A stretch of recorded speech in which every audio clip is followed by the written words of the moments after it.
أعوذ بالله من الشيطان الرجيم. بسم الله الرحمن الرحيم. قل أوحي إلي أنه استمع نفر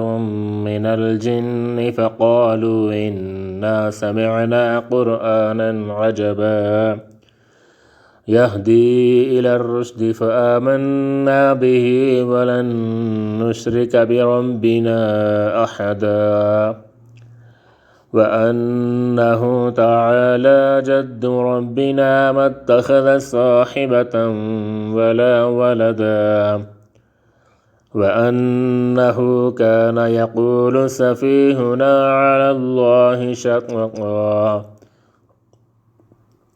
وأنا ظننا أن لن تقول الإنس والجن على الله كذبا وأنه كان رجال من الإنس يعوذون برجال من الجن فزادوهم رهقا وأنهم ظنوا كما ظننتم أن لن يبعث الله أحدا وأنا لمسنا السماء فوجدناها ملئت حرسا شديدا وشهبا وأنا كنا نقعد منها مقاعد للسمع فمن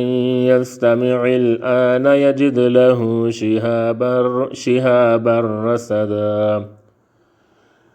وأنا لا ندري أشر أريد بمن في الأرض أم أراد بهم ربهم رشدا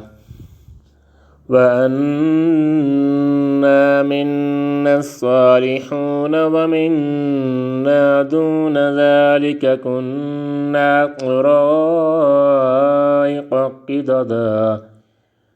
وأنا ظننا أن لن نعجز الله في الأرض ولن نعجزه هربا وأنا لما سمعنا الهدى آمنا به فمن يؤمن بربه فلا يخاف بخسا ولا رهقا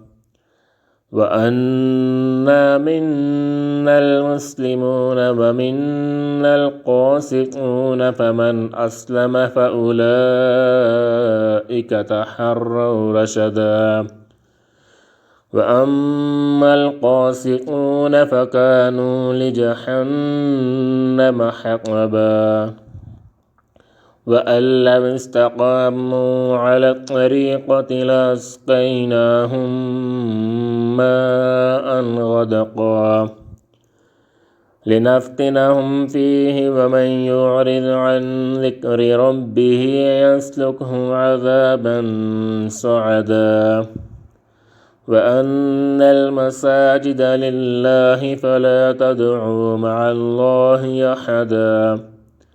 وأنه لما قام عبد الله يدعوه كادوا يكونون عليه لبدا قل إنما أدعو ربي ولا أشرك به أحدا قل إني لا أملك لكم ضرا ولا رشدا قل إني لن يجيرني من الله أحد ولن أجد من دونه ملتحدا إلا بلاغا من الله ورسالاته ومن يعص الله ورسوله